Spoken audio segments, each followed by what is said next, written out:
시청자 여러분 안녕하십니까. 이럴 땐 이런 법의 유승민입니다.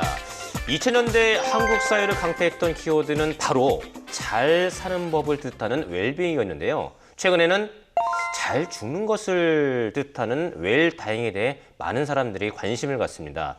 웰다잉은 살아온 날을 아름답게 정리하면서 편하게 삶을 마무리하는 것을 일컫는데요. 최근 많은 영화와 드라마에서도 그와 관련한 해석들을 내놓으며 다양한 생각들을 안겨주고 있습니다. 자, 오늘 이럴 땐 이런 법에서는 과연 잘 죽는 것은 어떤 것을 의미하는지, 그리고 연명의료결정법에 대해 자세한 이야기를 나눠보겠습니다. 자, 이럴 땐 이런 법 함께해 주실 두 분 모셨습니다. 최영일 시사평론가님, 양재민 변호사님 모셨습니다. 안녕하세요. 반갑습니다. 안녕하세요. 네, 두 분 일단 얘기 시작하기 앞서서 네. 버킷리스트 작성을 해본 적 있으세요 혹시? 아니, 해야죠. 예. 50이 딱 될 때 저는 했어요. 네. 남은 여생 꼭 이뤄야 할 게 무엇인가? 지금 여러 가지 잡다한 게 있는데 네. 정리하면 두 개입니다. 네네. 하나는 모터사이클을 타고 세계 일주를 해보자. 여기서 모터사이클을 50이 돼서 면허를 따고 사서 타고 다니는데 네. 세계를 나가본 적은 없어요. 지금도 모터사이클 출퇴근만 하고 출퇴근만 타고 네. 왔다 다시 서울 시내에서만. 아. 근데 빨리 세계 일주를 해야 돼요. 세계 일주. 두 번째는 이제 두 아이를 데리고 세계 일주. 세계 일주. 그래서 여행이 버킷리스트인데 혼자는 모터사이클. 네. 그리고 아이들 데리고 세계 일주. 네, 결국은 세계 일주였네요.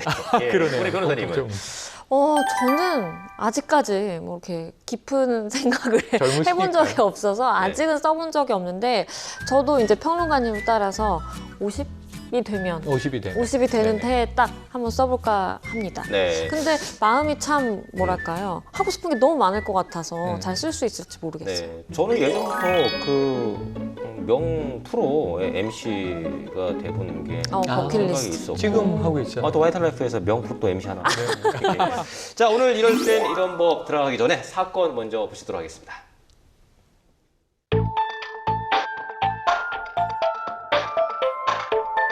(1997년 12월 4일) 김가장 씨는 술에 취해 화장실을 가다 넘어져 머리를 다치고 맙니다.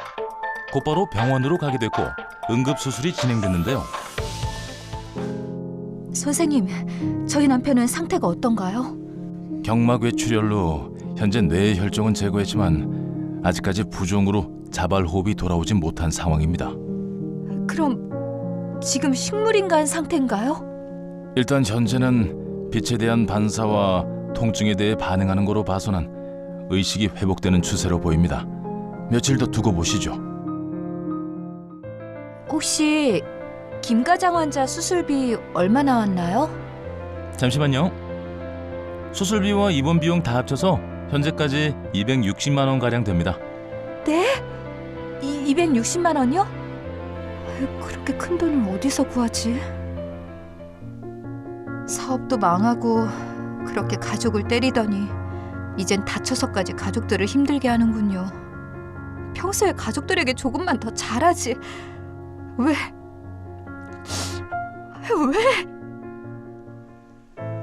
다음 날 아내는 의사를 찾아가 남편 김 씨와 함께 퇴원하겠다는 의사를 밝힙니다.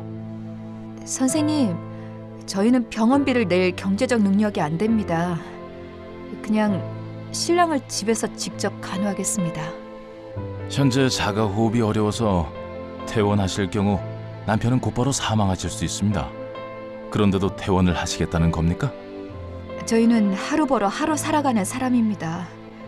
수술비 내기도 벅찬 상황이에요. 그냥 퇴원 후 제가 집에서 돌보게 해주세요.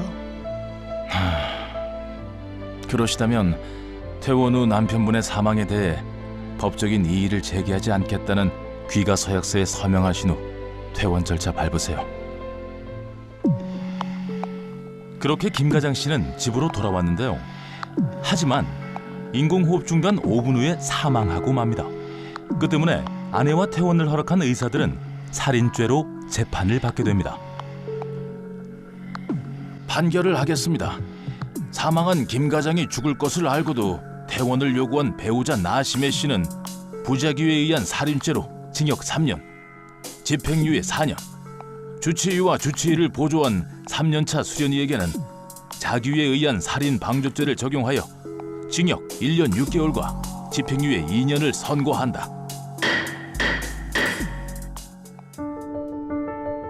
그로부터 9년 후인 2008년 서울의 한 병원. 조직 검사를 받던 김할머니는 갑작스러운 과다 출혈로 인해 뇌가 손상되며 식물인간이 되었습니다. 이에 가족은 할머니의 연명 치료를 중단하고 품위 있게 죽음을 맞이하게 해달라고 병원 측에 요청했으나 병원 측은 이를 거부합니다. 가족이 그렇게 내린 결정입니다. 어머니께서 살아생전에 늘 그렇게 말씀하셨기 때문에 어머니의 결정을 따르려고 하는 것입니다. 절대 그렇게 할 수 없습니다. 치료를 중단할 경우 할머니께서 돌아가실 것이 예상되는 상황이고 그런 상황을 알면서도 저희가 치료 중단을 받아들인다면 저희 역시도 법적인 처벌을 받게 됩니다. 결국 김할머니 가족은 존엄사를 인정하라며 퇴원을 허락하지 않은 병원 측에 소송을 제기하는데요. 과연 법원은 어떤 판결을 내렸을까요? 네, 오늘 사례는 실제 있었던 사건을 저희가 애니메이션으로 재구성해봤는데 네. 지금 첫 번째, 두 번째 사례가 있었는데 그 변호사님 첫 번째 김과장 그 사건 어떤 사건이었죠? 굉장히 유명했던 사건이죠. 네. 이게 보라매 병원 사건인데요. 맞습니다. 그때 당시에 이제 병원 측에 양해를 구해서 부인분이 그냥 집으로 데리고 가겠다라고 했고 병원에서 고민을 하다가 어쨌든 환자의 보호자의 그런 뭐 의사기 때문에 그걸 존중한다라는 차원에서 병원에서 인공호흡기를 떼고 구급차에서는 이제 수동으로 인공호흡을 하던 상황이었어요. 그러다가 집에 도착하니까 이제 그마저도 안 한 거죠. 그래서 집에 도착한 지 5분 만에 실제로 이 환자가 사망을 했던 사건인데요. 아내의 형량이 가장 이제 높았죠.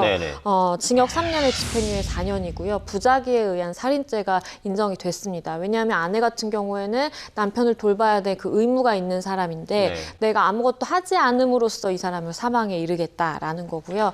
그리고 이제 의사들 같은 경우에 의사와 그때 당시 레지던트 그 2명에 대해서는 부작위에 의한 살인 방조죄가 인정이 됐고요. 왜냐하면 이제 부인이 살인 행위를 하는 것을 아무것도 내가 이제 실질적으로 인공호흡기를 뗐다라는 거죠. 이제 떼서 살인을 방조했다라는 의미고요. 실제로 징역 1년 6월에 집행유예 2년이 이제 선고됐던 사건입니다.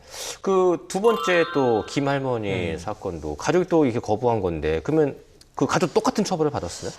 달랐습니다. 그러니까 김할머니 사건 같은 경우에는 사실은 의사들이 그 전에 보라매 병원 사건이 있었기 때문에 그와 유사한 상황이 있으면 절대 안 됩니다라고 하는 거예요. 왜냐하면 본인들이 처벌을 받잖아요. 절대 퇴원을 안 시켜주니까 가족이 이제 소송을 병원을 상대로 우리를 퇴원을 시켜달라라고 해서 소송을 제기했던 그런 사건인데요. 결국에는 이제 대법원까지 갔는데 대법원에서는 내가 이제 평소에 이런 연명 치료를 하고자 하지 않았던 의사를 밝혔던 상황이라고 한다면 그러한 권리는 존중이 돼야 된다라고 해서 행복추구권의 일종으로 이제 인정을 했던 사건이고요.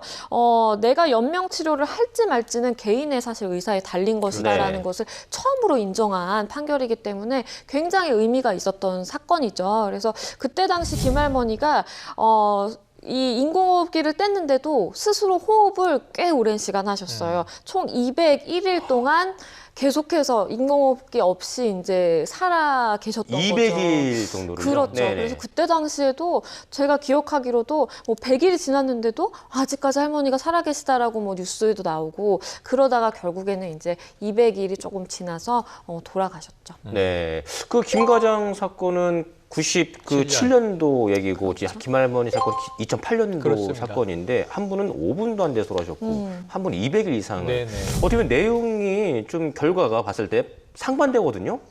어떻게 이런 결과가 나올 수가 있죠? 사실 그 결과를 예측할 수는 없는 겁니다. 의료적으로도 이제 연명 치료를 중단하면 곧 돌아가실 수 있다라고 의학적 판정이 나 있는 상황에서 가족들이 우리는 연명 치료를 하지 않겠다. 그게 이제 이 환자분의 뜻이다라고 하는 것이 관철됐을 때 97년은 인정이 안 되고 심지어는 살인까지 적용하면서 징역을 이제 매기다가 이제는 인정해줘야 되는 분위기로 바뀐 거예요. 11년 사이에. 그럼 어떤 일이 있었냐면 세계적인 추세가 이걸 이제 통칭하면 존엄사, 뭐 존엄사, 안락사 혹은 의료기관에서는 존엄사라는 표현을 쓰지 않습니다. 연명치료 거부에 관한 권리. 이렇게 이제 이야기를 하는데 이게 인정되는 분위기로 세계적인 추세가 바뀌었어요. 이 우리 그 보라매 병원 사건이 있었던 97년에 미국에서는 최초로 존엄사가 인정이 됩니다. 오레건주에서 인정이 되거든요. 스스로 내가 존엄하게 죽을 권리를 인정해 달라. 근데 이제 미국도 주마다 다 굉장히 틀리죠. 또 보수적인 네. 주도 있고 좀 진보적인 주도 있고 그래서 이 오레곤주를 비롯해서 뭐 워싱턴 DC라든가 이 5개 주 정도에서만 이제 인정이 됐지만 그래도 미국의 대부분 40여 개 주에서는 소극적인 연명치료 거부는 또 인정이 돼요. 네. 그게 이제 산소호흡기를 뗀다든가 하는 정도는 가족의 의사에 의해서 인정을 해줍니다. 세계적으로 제일 먼저 존엄사가 인정된 거는 이제 네덜란드예요. 유럽은 미국보다 더 빨리 더 이 다양한 방식으로 네. 인정을 하기 시작을 했어요. 이러한 세계적인 흐름에 우리나라도 좀 뒤늦게 20세기 말까지는 보수적으로 생명에 대해서 이제 입장을 가지고 있다가 21세기 와서는 이제는 본인의 권리고 본인의 판단이다. 이런 쪽으로 흐름이 바뀐 것 같습니다. 네. 존엄사법은 저희가 좀 많이 들어본 단어인데 정확하게 어떤 법인지를 알 수가 좀 있을까요? 이 법률의 정확한 명칭은 굉장히 깁니다. 네. 저도 못 외우는데요. 호스피스 완화 의료 및 임종 과정에 있는 환자의 연명 의료 결정에 관한 법률입니다. 굉장히 기네요. 길죠. 네, 그래서 네. 뭐 연명 의료법, 뭐 존엄사법 다양하게 이제 부르고 있는데 핵심은 그거예요. 내가 일부 이제 굉장히 만성 질환, 말기 질환을 앓고 있거나 그리고 결국에는 내가 임종 과정의 환자라고 판단될 만한 그런 증상을 겪고 있다라고 한다면 내가 뭐 인공호흡기를 떼는 것 내지는 아니면 뭐 혈액 투석을 받는 것을 거부하는 것 이런 행위들을 할지 말지를 내가 결정할 수 있어야 된다라는 내용이고요. 그만큼 사실은 생명의 그 경계선에 있는 그 내용을 다루는 법률이다 보니까 사실은 굉장히 엄격하게 정해져 있습니다. 네. 근데 만약 유가족분들이 뭐 그 돌아가신 이후에 경찰이 와가지고 당신은 뭐 존엄사법을 위배했습니다 하면은 돌아가신 분한테 이거를 뭐 물어볼 수도 있는 것도 없죠. 아니고 그렇죠. 그럴 경우 뭐 그러면 사전에 돌아가기 전에 뭐 유언장으로도 뭐 작성을 이렇게 해야 되나요? 네네. 그래서 제도가 네. 확립이 됐습니다. 아, 예, 사전 연명의료 의향서라고 하는 걸 작성을 합니다. 예. 거기에 따라서 이 연명의료 계획서라는 걸 또 작성할 수 있습니다. 네. 계획서는 조금 구체적인 단계를 기술하는 거고 의향은 내가 연명치료를 하겠다, 거부하겠다. 이런 평소의 입장을 밝혀두는 거예요. 근데 이분이 평소에 나는 이런 상태가 됐을 때 그냥 가게에 놓아줘. 그러면 가족 두 분이 그걸 확인해 주면 돼요. 네. 이분의 유지는 이런 것이었다. 근데 본인이 연명을 원하는지 안 원하는지 모르는 상태로 이런 상태에 빠지실 수 있잖아요. 그럴 땐 가족 전원의 합의가 필요해요. 가족 전원이 합의해서 저희는 연명을 거부합니다 하면은 존엄사 상태로 가게 되는 거예요. 본인의 의사가 확인된 상태라면 적어도 의사 2명의 확인만 있으면 연명 의향서를 미리 써놓지 않더라도 연명 거부로 갈 수 있습니다. 이 절차는 의외로 복잡하지 않고요. 제일 명확한 건 본인이 사전 이 연명 치료에 대한 본인의 의향을 밝혀두는 것이 좋다. 이것이 이제 지금 연명제도에서 법적으로는 가장 명쾌한 방법입니다. 이런 것들을 혜택받지 못하는 분들이 있을 거 아니에요. 있습니다. 그분들의 사례를 좀. 사례를 말씀드리면 이런 겁니다. 할머니가 한 분 계세요. 네. 나이가 많이 드셨어요. 그 이제 2세대, 자녀 세대가 60대입니다, 벌써. 그러면은 거기 이제 손주, 손녀 세대가 한 30대 내외 된단 말이에요. 근데 이분이 이제 연명 치료를 거부하기로 지금 또 소생 가능성은 없는 의료적 상태예요. 그래서 밑에 자녀들은 다 합의가 됐습니다. 그런데 손주 때도 합의를 해야 돼요. 네. 직계 가족이기 네, 때문에. 네. 그런데 자녀들은 6명이에요. 손주들은, 손주, 손녀들은 13명이에요. 아우. 그러면 전부 19명이 합의를 해야 되는 상황이에요. 네네. 그런데 다 합의를 했는데, 자, 이제 어머니를 보내드리자 그랬는데 2명이 합의를 못했어요. 아. 왜? 연락이 안 돼서. 아. 한 명은 교도소에 가 있어요. 아이고.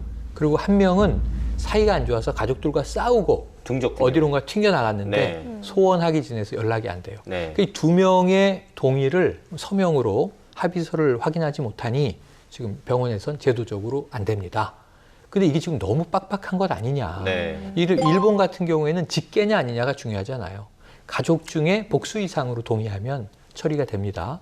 대만의 경우에는 한 명만 서명을 해도 처리가 됩니다. 네. 그러니까 우리나라가 가장 엄격하게 무슨 만장일치제 이렇게 돼 있는 거고요. 그리고 이제 물론 이제 이게 의향서를 쓰지 않은 경우에 해당하는 네. 이야기입니다. 그 나머지 나라들은 사실은 가족이 다 반대를 해도 한 명만 동의하면 이렇게 수순이 갈 수 있단 말이에요. 그래서 우리나라가 조금 이 제도적으로 너무 빡빡하다. 앞으로는 이것을 합리적으로 완화해야 될 필요가 있다. 앞으로는 조금 제도가 완화되길 기대해 봅니다. 네, 제가 아까 오프닝 때 말씀드렸지만 예전에 우리가 이렇게 대화할 때 보면은 정말 잘 사는 거에 대한 고민을 네, 더 많이 했었는데 이제는 좀 바뀌었다는 게 좀 가슴이 아파요. 예, 잘 죽는 거에 대해서 그러다 보니까 요즘 뭐 잘 죽는 거에 대한 그 강좌도 굉장히 좀 맞습니다. 많아졌다고 해요. 거기에 가시면 꼭 노래가 나오는 게 있습니다. 아. 네. 조금 분위기 좀 바꿔볼까요? 예, 제가 질문 좀 드릴게요. 예, 저희가 이제 노래를 준비했는데 이 노래가 어떤 노래인지 제목하고 가수분 한번 좀 맞춰보시겠어요? 노래 아실 약한데. 것 같아요. 웰다잉과 관련된 예, 웰 다잉하고. 네. 감이 안 오네요. 한번 가볼까요? 네. 자, 음악 좀 한번 좀 줘보세요. 네. 제 세대가 아닙니다. 이게 그분들 사이에서 3위로 뽑힌 노래예요. 아, 3위. 네. 저는 이 노래 알거든요. 잘 들어보세요. 어차피 내가 택한 길이 아니냐 웃으면서 살아가보자 천년을 살리요. 모르세요? 아니, 많이 들었는데 네. 낙원상가를 지나갈 때 참 많이 들었는데 가수와 제목을 모르겠네요. 이 노래가 그 김용임 씨 노래 부초 같은 인생이거든요. 아. 근데 저는 이 노래를 좋아하는 게 지금 이 가사 중에 천년을 살리요, 백년을 살다 가리요. 네? 세상은 가만히 있는데 우리만 변해간다라는 이 가사 내용이 있어요. 100년은 살지 않나요? 100년, 예? 요즘에? 100년 살 수도 있죠. 예, 예. 그래서 그 가사가 우리 와닿네요. 어르신들한테 굉장히 와닿는 그쵸. 그렇죠. 가사라고 합니다. 그러면 2위 뽑힌 걸로 한번 2위. 들어볼게요. 2위 예, 알 것 자, 어렵네요. 가겠습니다. 이건 아실 것 같은데. 어때? 알죠? 쿵짝쿵짝쿵짝. 이 노래는 알죠. 자, 제목 우리 변호사님. 네, 내 나이가 어때서? 내 나이가 어때서? 내 나이가 어때요? 네, 오승훈 씨 내 나이가 어때서? 내 예. 나이가 어때서? 이 노래도 그 우리 어머님들이 복지회관 가시면은 많이 그렇죠. 좋아하시는 노래죠. 야, 내 나이가 어때서 이거거든요. 전 이게 그렇죠. 1위일 줄 알았는데 네. 2위네요. 1위는 공감할 수 있는 노래입니다. 1위는 준비했습니다. 자, 음악 큐. 60세에 역시 저 예상했습니다. 이거 할 줄 알았어요. 제목 혹시 알고 계세요? 100세 인생.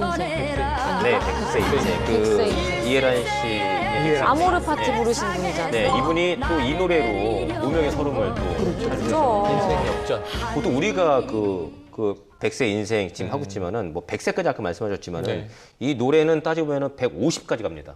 네, 150까지 갔었나요? 네, 그리고 아모르 파티는 이제 김연자 씨 노래. 아, 맞아요. 네, 우리 연자 누나가 완전히 살짝- 다른 네. 분이에요. 그래서 좀 노래 약해요. 제가 이 노래를 들으면서 많은 분들이 이 노래를 부르시지만 신나는 노래지만은 한편으로는 좀 가슴이 아프거든요. 삶을 어떻게 정리할 것인가. 저는 네. 이 노래 3, 2, 1위 들으니까 바로 떠오르는 게 유럽에서는 이걸 뭐라고 부르는지 아세요? 네. 쾌락이 있는 죽음 이렇게 부릅니다.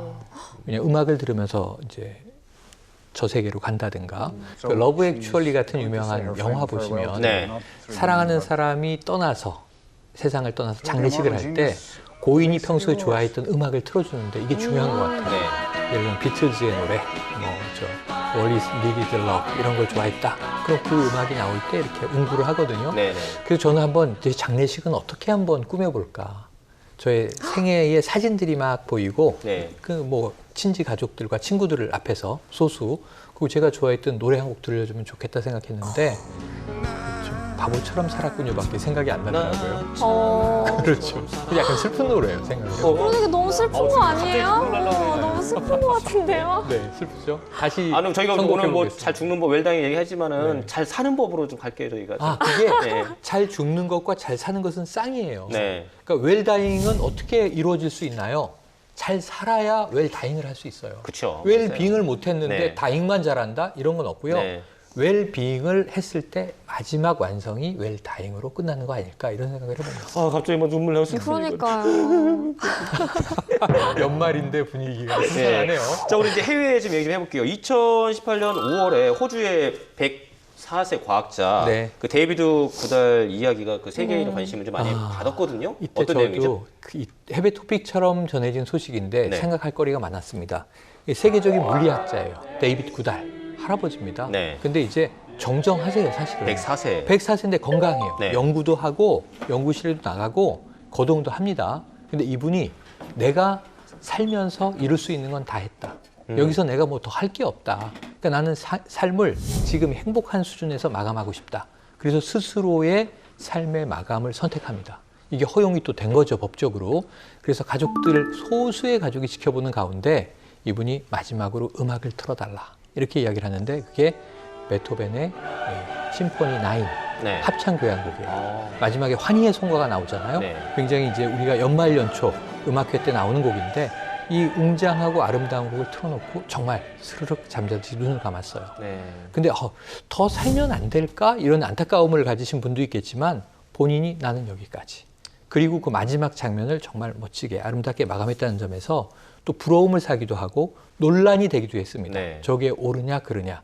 그런데 저는 뭐 자신의 이 결정이니까 존중해야 된다고 생각이 되고요. 네.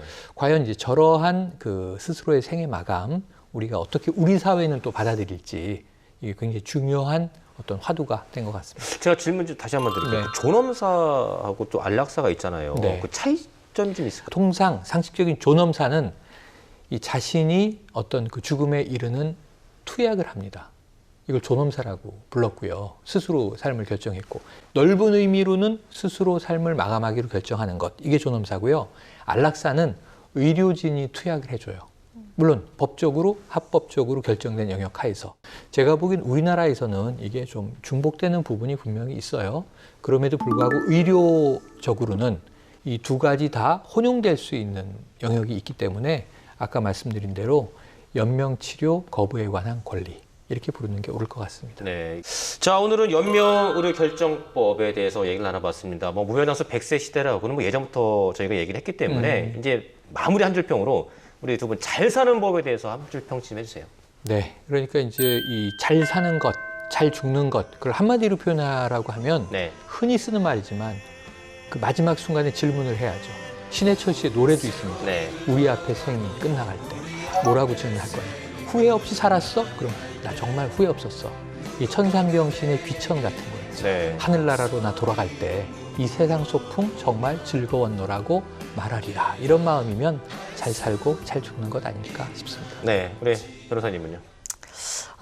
저는 갑자기 오늘 이런 죽음과 뭔가 연명치료 중단과 이런 거에 대해서 얘기를 해보니까 지금 이 순간이 가장 중요하다라는 네. 생각이 좀 역설적으로 드네요. 왜냐하면 미래에 대해서 내가 어떻게 잘 죽을 수 있을지, 내가 연명치료 거부를 할 수 있는 권리를 어떻게 행사할지를 다 고민도 해야 되지만 하지만 지금 이 순간을 즐기면서 살아서 결국에는 그 순간이 오는 거니까 지금 이 순간을 즐기며 살아야겠다라는 생각이 듭니다. 방송하실 때가 아닌데요. 네. 나가야겠네요. 누구든지 태어나면은 결국은 세월이 흐르고 또 네. 아프고 병들고 네. 그렇게 또 죽음을 맞이하는 게 또 우리 인간의 모습이 아닌가 생각하는 모습을 좀 다시 한번 좀 돌이켜봤습니다. 네. 자, 여러분은 오늘 방송을 보시면서 나의 삶과 죽음에 대해 어떤 생각을 하셨습니까? 로마에서는 원정에서 승리를 거두고 개선하는 장군이 시가 행진할 때 행렬 뒤에서 큰 소리로 메멘토 모리를 외치게 했다고 합니다. 메멘토 모리는 네가 죽을 것을 기억하라는 라틴어인데요. 전쟁에서 승리했다고 너무 우쭐대지 마라. 오늘은 개선 장군이지만 너도 언젠가는 죽는다. 그러니 겸손하게 행동하라고 하는 의미에서 생겨난 풍습이라고 합니다. 죽음 앞에서는 모두가 피할 수 없기에 겸손해지지만 사는 동안 우리도 그 사실을 매 순간 기억하며 조금은 더 겸손한 자세로 삶을 살면 어떨까 하는 생각을 해봤습니다. 자, 오늘도 유익한 정보 전해주신 최영일 시사평론가님, 양지민 변호사님 말씀 고맙습니다. 고맙습니다. 대한민국 국민 모두가 행복해지는 그날까지 이럴 땐 이런 법에서 법에 대한 모든 궁금증을 풀어드리겠습니다. 재밌고 유익한 법과 함께라면 이럴 땐 이런 법!